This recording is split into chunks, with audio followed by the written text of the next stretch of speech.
Hello दोस्तों, आज का जो वीडियो है कि ये केवल ऑडियो ही बन सकता है। हेलो दोस्तों, आज हम पढ़ेंगे इंग्लिश लिटरेचर में जो मूवमेंट है वो पढ़ेंगे। ये उनके द्वारा जो मोहित सर है उनके द्वारा दिए गए। इस पहले पढ़ेंगे रेनेसा। रेनेसा का जो टाइम पीरियड है वो है 1400 से लेकर 1700 सेंचुरी के बीच में, यानी 17 शताब्दी के बीच में। की थीम्स हैं इनके जो रेनेसा है उसकी है ह्यूमनिज्म मानवता, इंडिविजुअलिज्म व्यक्तिता, क्लासिकल और क्लासिकल आइडियल्स से आदर्शवाद, ये किसके जो की थीम्स है रेनेसा के। इसमें जो रेनेसा है इसमें फोकस किस पे किया गया? रिवाइवल ऑफ क्लासिकल लर्निंग और आर्ट पर। जो रिवाइवल है क्लासिकल लर्निंग और जो आर्ट है उस पर फोकस किया गया है रेनेसा में। किस पर? रिवाइवल ऑफ क्लासिकल लर्निंग और आर्ट पर। इसमें जो लिटरेरी फॉर्म यूज हुई है ज़्यादातर रेनेसा में वो कौन सी हुई है? सोनेट, ड्रामा एपिक और ऐसे। एक तो सोनेट, ड्रामा एपिक और ऐसे ज़्यादातर लिखे गए हैं रेनेसा के पीरियड में, पुनर्जागरण में। इसके बाद में है स्टाइल। जो रेनेसा की जो स्टाइल है वो कौन सी है? एलिगेंट, पोइटिक और फॉर्मल। एलिगेंट है, पोइटिक और फॉर्मल है रेनेसा की जो स्टाइल। रेनेसा के जो मुख्य की राइटर यानी मुख्य जो राइटर है वो कौन कौन है? William Shakespeare, John Donne, Edmund Spenser. जिनका नाम याद रखना है, विलियम शेक्सपियर, जॉन डन और एडमंड स्पेंसर, ये तीनों के नाम ध्यान रखना। इसके जो मेजर इन्फ्लुएंस है जो वो कौन कौन से है? क्लासिकल ग्रीक, ग्रीक से ज़्यादा इन्फ्लुएंस हुए, रोमन और लिटरेचर, क्रिश्चियनिटी। तो ये तीन चीज़ें, क्लासिकल ग्रीक रेनेसा इन्फ्लुएंस हुआ है, रोमन से हुआ है और लिटरेचर क्लासिकली से क्रिश्चियनिटी से इन्फ्लुएंस हुआ है। व्यू ऑन नेचर, तो इसमें व्यू ऑन नेचर किस पे है? Idealize and symbolic. जो आइडियलाइज आदर्शवाद और सिम्बॉलिक प्रतिवाद पर। लिंक टू ह्यूमन एक्सपीरियंस, जो ह्यूमन की जो मानव के एक्सपीरियंस है उससे जुड़ा हुआ है रेनेसा में। इसमें यूज है ह्यूमर का और आयरनी का। यूज और आयरनी का कैसे उपयोग हुआ है? सब्टल ह्यूमर, तो इसमें ह्यूमर कैसा है? सब्टल ह्यूमर और ऑफन मोरलिस्टिक, ये उपयोग हुआ है रेनेसा में।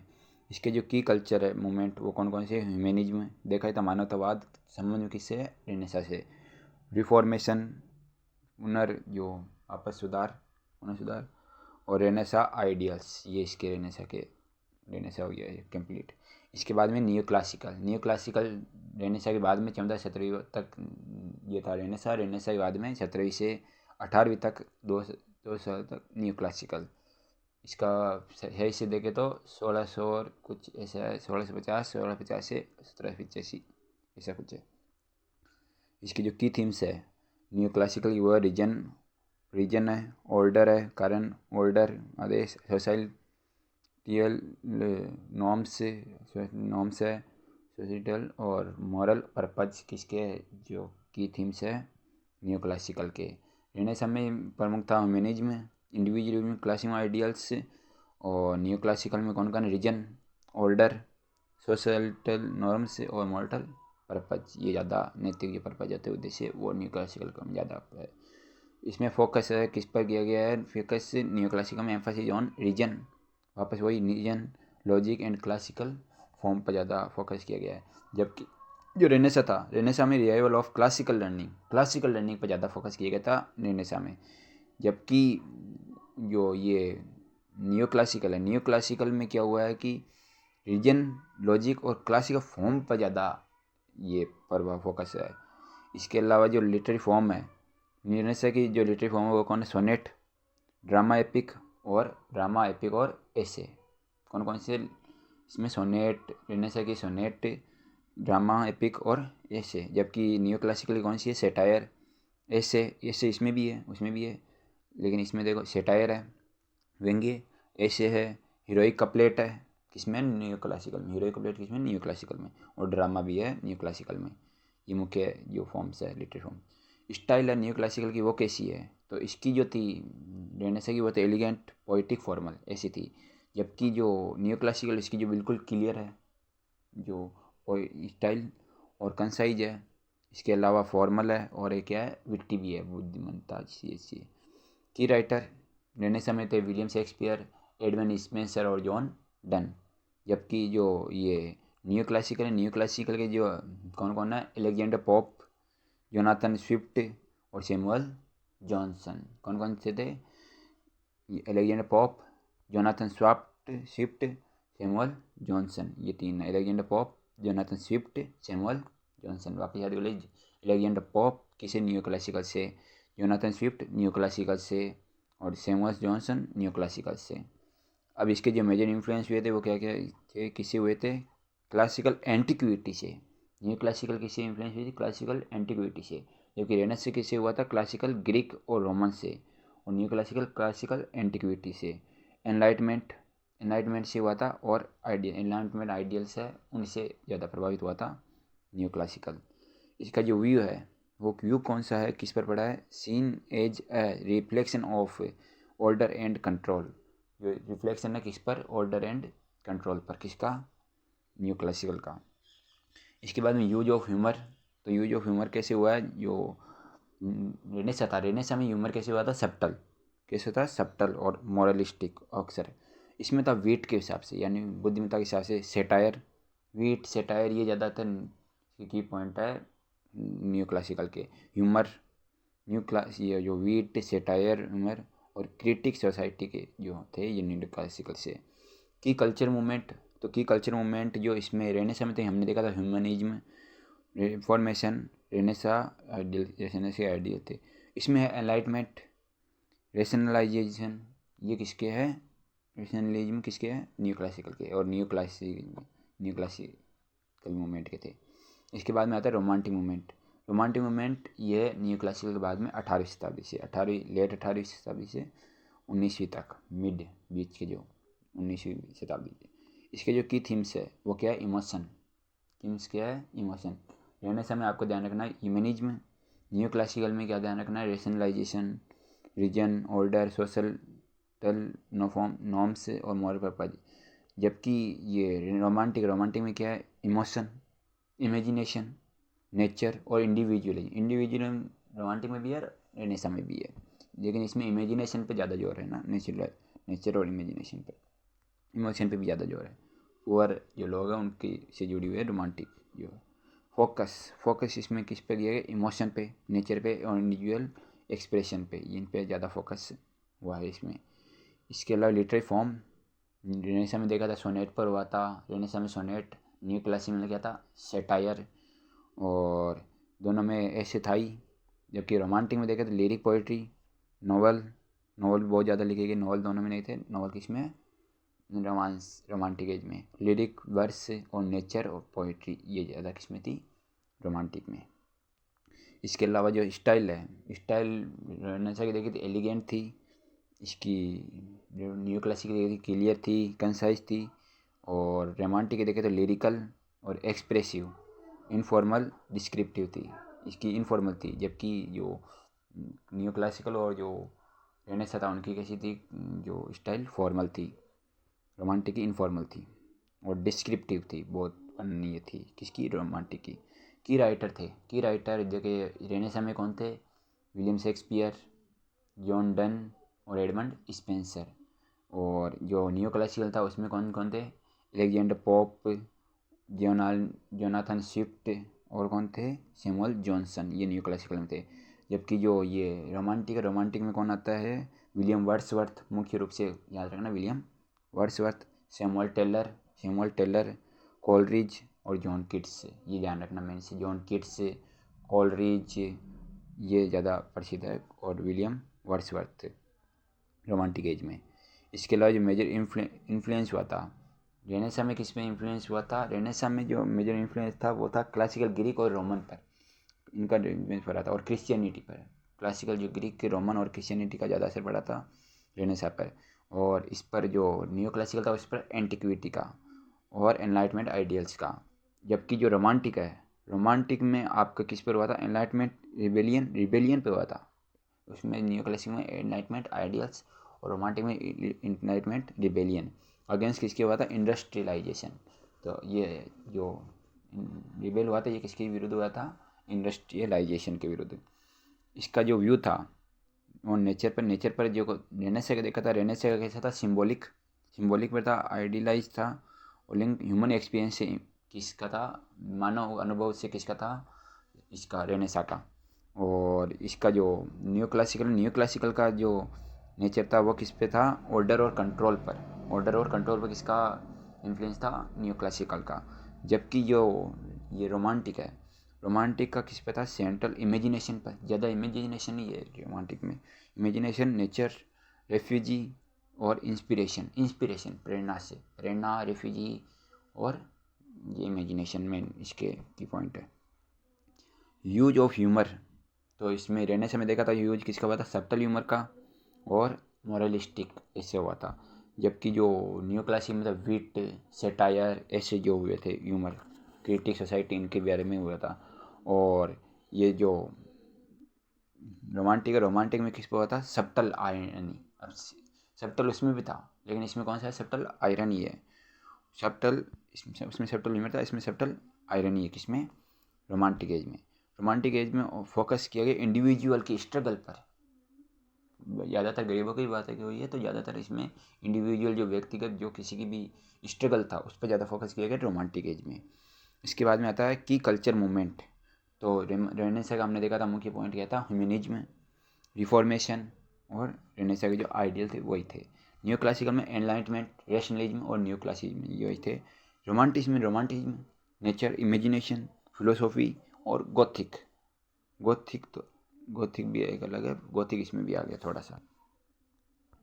विक्टोरियन, अब विक्टोरियन का जो पीरियड होता है, विक्टोरियन पीरियड 1836 से लेकर 1901 तक। विक्टोरियन पीरियड कब से, 1836 से लेकर 1901 तक। इसका जो की थीम्स है वो कौन से, सोशल इश्यूज, सामाजिक जो इश्यू है उस पर फोकस किस पर किया गया है विक्टोरियन पीरियड में। विक्टोरियन पीरियड में मोरलिटी है और प्रोग्रेस रियलिज्म है, ये चीज़ें हैं। इसमें सोशल चेंज, जो विक्टोरियन पीरियड है इसमें किसमें, मोरलिटी पर, प्रोग्रेस और रियलिज्म पर। सोशल इसमें जो चेंज हुए, देखो फोकस किस पे है, इसका जो रेनेसां था, रेनेसां का फोकस किस पे था, रिवाइवल ऑफ क्लासिकल लर्निंग और आर्ट पर। क्लासिकल लर्निंग शास्त्रीय और जो आर्ट है उस पर ज़्यादा फोकस था रेनेसां का। न्यू क्लासिकल में किसी फेमस था, रीजन पर, लॉजिक पर, तर्क पर, क्लासिकल फॉर्म पर। और रोमांटिक में किस पर था, इमेजिनेशन, नेचर, इंडिविजुअल की एक्सप्रेशन पर, इंडिविजुअल की एक्सप्रेशन पर, जो व्यक्ति जो एक्सप्रेशन है उसकी स्ट्रगल पर। विक्टोरियन में कैसे था, विक्टोरियन में इंटेलेक्चुअल की जो साइकोलॉजिकल डेप्थ है, गहराई, साइकोलॉजिकल जो गहराई है, मनोवैज्ञानिक गहराई किसमें है, विक्टोरियन पीरियड में। और इसमें जो लिटरेरी फॉर्म्स थी रेनेसां में कैसी थी, सोनेट थी, ड्रामा, एपिक और ऐसे था। न्यू क्लासिक में भी ऐसे था, सेटायर था इसमें, न्यू क्लासिक में सेटायर और ऐसे। हीरोइक कपलेट भी किसमें था, न्यू क्लासिकल में, और ड्रामा था।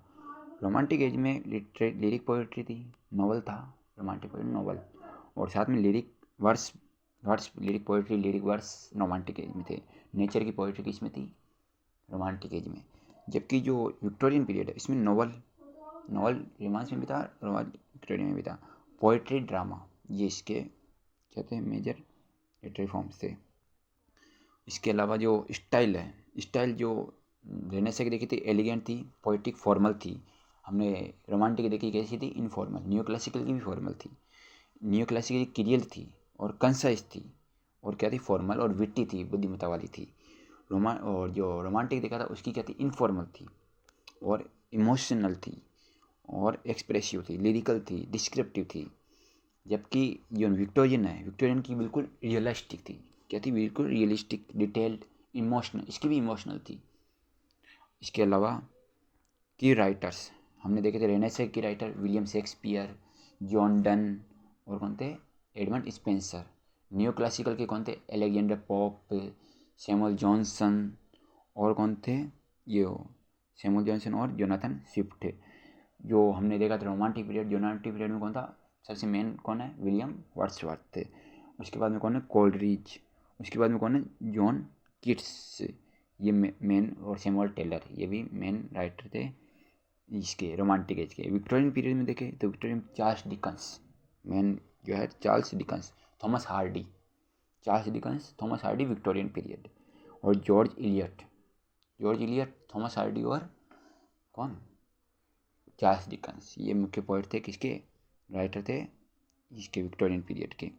इसके बाद में इस पर जो मेजर इन्फ्लुएंस हुआ था, हमने देखा था रेनेसां में किसका इन्फ्लुएंस था, ग्रीक और रोमन का ज़्यादा इन्फ्लुएंस हुआ था।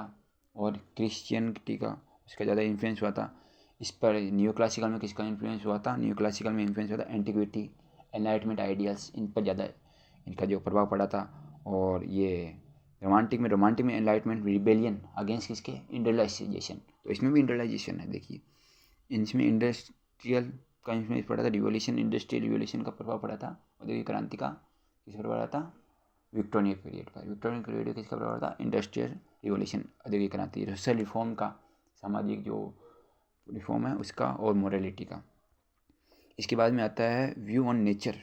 तो नेचर का उनका जो नेचर कैसा था, तो देखें तो आइडियलाइज, इसका जो रेनेसां था वो कैसा था? आइडियलाइज एंड सिम्बॉलिक था, ह्यूमन एक्सपीरियंस से, मानव के अनुभव से जुड़ा हुआ था। और जो ये नियो क्लासिकल था इसका कैसा था? इसका रिफ्लेक्शन था ऑर्डर और कंट्रोल पर। ऑर्डर और कंट्रोल किसके है? नियो क्लासिकल पे। इसके बाद में जो इमेजिनेशन, सेंट्रल टू इमेजिनेशन और रेफ्यूगी और इंस्पिरेशन, ये किसके है? रोमांटिक एज के। वैसे विक्टोरियन के देखें तो विक्टोरियन कौन से? Explored in terms of effect of industrialization, इस पर ज़्यादा इफेक्ट था, इन्फ्लुएंस इससे ज़्यादा नेचर था। इसका जो अब देखें ह्यूमर या आयरनी, तो हमने देखा था रेनेसां का सब्टल था, सब्टल ह्यूमर था और मोरलिस्टिक था। न्यू क्लासिकल देखा विट्टी, सेटायर, ह्यूमर टू कौन सा था? Critic society. रोमांटिक का देखा था imagination, emotion, subtle irony, the focused on individual के स्ट्रक्चर पर फोकस ज़्यादा था और इसका यूज ह्यूमर हुआ था इसमें। और अब देखिए इसमें कौन सा? देखिए विक्टोरियन पीरियड में क्या था? लिमिटेड था ये, but with a focus on moral lesson.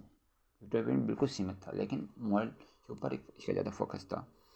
अब देखिए की कल्चर मूवमेंट कौन से थे? हमने देखा था इसके रेनेसां के कौन से थे? ह्यूमनिज्म, रिफॉर्मेशन, रेनेसां आइडियल्स थे। न्यू क्लासिकल के कौन से थे? ऑर्डर, इनलाइटमेंट, रेशनिज्म, ये ज़्यादा थे, तार्किकता।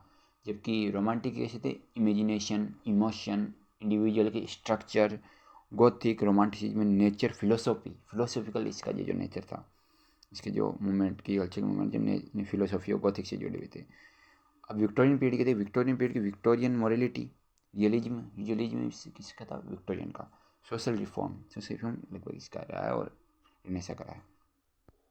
इसके बाद में है मॉडर्न पीरियड और पोस्ट मॉडर्न, ये साथ में लेके चलते हैं, पोस्ट मॉडर्न और पोस्ट मॉडर्न। मॉडर्न पीरियड था ये चला था अर्ली 20वीं सेंचुरी टू मिड 20वीं सेंचुरी, यानी कि वर्ल्ड वॉर फर्स्ट और वर्ल्ड वॉर सेकंड के बाद पहले तक, वर्ल्ड वॉर फर्स्ट और वर्ल्ड वॉर तक सेकंड तक। जबकि जो पोस्ट मॉडर्न था वो वर्ल्ड वॉर सेकंड के बाद का है, ये है ना। इसके बाद में जो इसमें इसके जो की थीम्स है, रेनेसां के देखे थे ह्यूमनिज्म, इंडिविजुअल के जो थे क्लासिकल आइडियल उसमें थे। न्यू क्लासिकल में क्या था? ऑर्डर, रीजन, सोसाइटियल नॉर्म्स और मॉरल पर्पज, ये थे। रोमांटिक क्या थे? Imagination, emotion, nature, individualism. Victorian period का क्या था? विक्टोरियन पीरियड का था social issue, morality, progress, realism पर विक्टोरियन में। जबकि जो मॉडर्न है, मॉडर्न में क्या था? एलाइनेशन, बिल्कुल एलिनेशन मतलब बिल्कुल आप अलग हो जाते हो किसी, डिसइल्यूजमेंट से, फ्रेगमेंटेड आइडेंटिटी होती है उससे बिल्कुल अलग, फ्रेगमेंटेड आइडेंटिटी थी और डिसइल्यूजमेंट बिल्कुल अलग, एलिनेशन थे। एलिनेशन, डिसइल्यूजमेंट और फ्रेगमेंट आइडेंटिटी कौन कौन से थे मॉडर्न के? एलिनेशन, डिसइल्यूजमेंट और फ्रेगमेंटेड आइडेंटिटी। जो कि पोस्ट मॉडर्न की क्या थी? आयरनी, इंटेक्चुअलिटी, ये किसकी थी? पोस्ट मॉडर्न की। एसैडिटी, हाइपर रियलिटी किसकी थी? पोस्ट मॉडर्न की। एब्सर्डिटी, इंटरटेक्चुअलिटी और कौन सा था? आयरनी, ये किसके थे? पोस्ट मॉडर्न एज के। इसके बाद में जो फोकस है, रेनेसां में देखा था फोकस किस पे था? क्लासिकल लर्निंग पर और आर्ट पर। न्यू क्लासिकल में किस पे फेमस था? फोकस था, इस पर एम्फेसिस था रीजन पर, लॉजिक पर और क्लासिकल आइडियल पे, फॉर्म पर। और रोमांटिक में किस पे था? इमेजिनेशन, इमोशन, नेचर और इंडिविजुअल के एक्सप्रेशन पर।